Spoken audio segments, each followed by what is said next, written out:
રાજકોટના ક્ષત્રિય સમાજના મહિલા અગ્રણી પદ્મિનીબા વાળા તેમજ તેમના પુત્ર સહિત 5 વ્યક્તિઓ વિરુદ્ધ ફરિયાદ નોંધાઈ છે।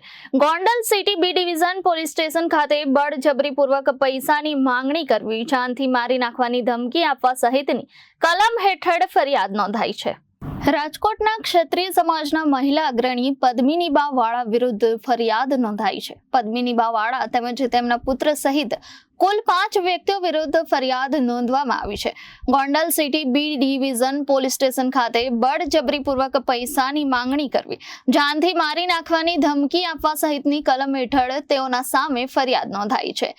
વિગત મળતી અનુસાર તેજલ છૈયા નામની યુવતી દ્વારા 60 વર્ષીય નિવૃત્ત વ્યક્તિને પોતાના પ્રેમ જાળમાં ફસાવવામાં આવ્યો હતો અને પ્રેમ જાળમાં ફસાવીને પૈસાની માંગણી કરવામાં આવી હતી તેમજ મકાન પચાવી પાડવાની ધમકી અપાઈ હતી। ત્યારે પદ્મિનીબા વાળા તેમજ પુત્ર સહિત 5 જેટલા વ્યક્તિઓ ગોંડલ ખાતે પહોંચ્યા હતા। જી આપણે એક ભાઈ છે કે ગાદીપતિ પોતે ભુવા છે કે જોવે છે એવું ઈ બેન દ્વારા મને જાણવા મળ્યું છે। ઈ બેન રાજકોટ રહેતા હતા અને સત્ય સમર્પણ ન્યૂઝ દ્વારા મને બોલાવવામાં આવી। બરાબર, ઈ બેન ત્યાં ગયા હતા। ઈ બેન કંઈક એના ન્યાય માટે અને એક એના પરિવારનું એ બધું કરવા અને આ ભાઈનું પણ બધું કહેવા ગયા હતા અને ઈ ન્યૂઝ મારફતે મને બોલાવવામાં આવી। પછી હું ત્યાં ગઈ, પછી બેનની મેં રજૂઆત સાંભળી। મેં બેનને એવું કીધું, મેં કીધું બેન બે પાસા મારે સાંભળવા પડે, એટલે મેં કીધું ઈ ભાઈ છે એને પણ મારે સાંભળવા પડશે। તો એક સમાજની આગેવાન તરીકે મેં તો આવા કેટલા બેનો દીકરીઓના પ્રશ્નો સોલ્વ કર્યા છે, ઘરે જઈને સોલ્વ કર્યા છે અને મારી આખી ટીમે છે અને મારી પાસે પ્રૂફ પુરાવા છે। તો ઘરે અમે શું કામ ન જઈ શકીએ? ઘરે અમે શાંતિથી અમે વાતાવરણ અને જો થોડોક ઠપકો આપી અમે અને થોડું કહીએ ખરા, તો અમારું એક એવું હતું। ઈ ભાઈને ફોન કર્યો, ભાઈએ ના આવ્યા। ભાઈ એમ કીધું હું નહીં આવું, આપ લોકો અહીંયા આવો। બરાબર, અમે અહીંયા આવ્યા, ગોંડલ આવ્યા, તો ભાઈ એવું કીધું કે આપણે આપણા ઘરે બેસીને વાત કરીએ। મેં કીધું ઓકે, કઈ વાંધો નહીં।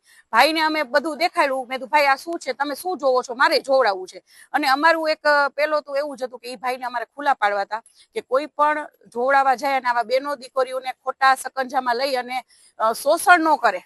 બરાબર, અને ઈ ભાઈની પૂરેપૂરી તૈયારી હતી આ બેનનું શોષણ કરવાની, એટલે અમે એને ખુલ્લા પાડવાના હતા। એટલે મેં એનું સાંભળ્યું। પછી ભાઈ માફી માંગવા માંડ્યા, એના દીકરી માફી બધા અમારી પાસે કેટલી બધી માફી માંગી અને કે બેન જાતું કરી દો, એના દીકરીને કંઈક સિઝરિયન છે, એ રોવા માંડ્યા બહુ। અને ભાઈએ કેટલી વખત માફી માંગી કે 100 વખત મારી હવે કોઈ દિવસ કઈ ભૂલ થશે નહીં। એટલે અમે એની ઉપર વિશ્વાસ કરી ગયા, છતાંય મને એક એવું થયું કે અમે અહીંયાથી નીકળશું એટલે અમારી ઉપર કાંઈ પણ એક્શન લેવાય ખોટી આ લોકો। એટલે અમે એમને એમ કીધું કે ભાઈ આપ ન્યૂઝમાં આપની માફી પત્ર એક અમને આપી દો, અમારે ક્યાંય વાયરલ પણ નથી કર્યું, પણ બીજી વાર આવું કોઈ બેન દીકરીઓ સાથે આપ કરતા નહીં। બસ આટલી જ વાત હતી। એમાં એટલું બધું ચગાવ્યું અને અમારા જેવા આગેવાન જે બેનો દીકરીઓને ન્યાય દેતા હોય એની ઉપર એફઆઈઆર કરી, એ તો કરી, પણ ફક્ત મારા ભેગા ખાલી 2-3 દીકરા વાવ્યા હતા। ખાસ કરીને મારા દીકરા તો મારી સાથે જ હોય છે, તો મારા દીકરા માથે શેની ભાઈ એફઆઈઆર? મારા દીકરા અહીંયા આખું અમારી પાસે ફૂટેજ છે। બરાબર છે, અમે ત્યાં હતા, અમે બેઠા હતા, અમે નથી કોઈ મારકૂટ કરી, અમે નથી કોઈ જાતની કોઈ એવિડન્સ નથી કે અમારી માથે જે ફરિયાદ થઈ છે એ ફરિયાદ થઈ શકે। તો આ ક્યાંનો ન્યાય? જે ન્યાય દેવડાવે છે એની ઉપર પણ તમે જો ચડી બેસો અને અમારી સાથે પણ જો આવું થતું હોય તો આવી બેનો દીકરીઓ કોની પાસે જશે? એ મારે પ્રશ્ન પૂછવો છે। અને અત્યારે કેટલા બધા રેપ કેસ થાય છે, ન્યાય મળે છે દીકરીઓને?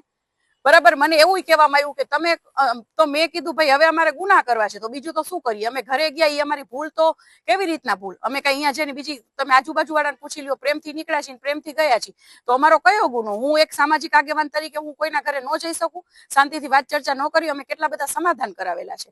એટલે ખોટી રીતે અમારી પાસે મારી માથે ફરિયાદ થયેલી છે, તો આ હવે મારે કોની પાસે ન્યાય લેવા જવાનો? Bureau report, Janadesh news, Rajkot.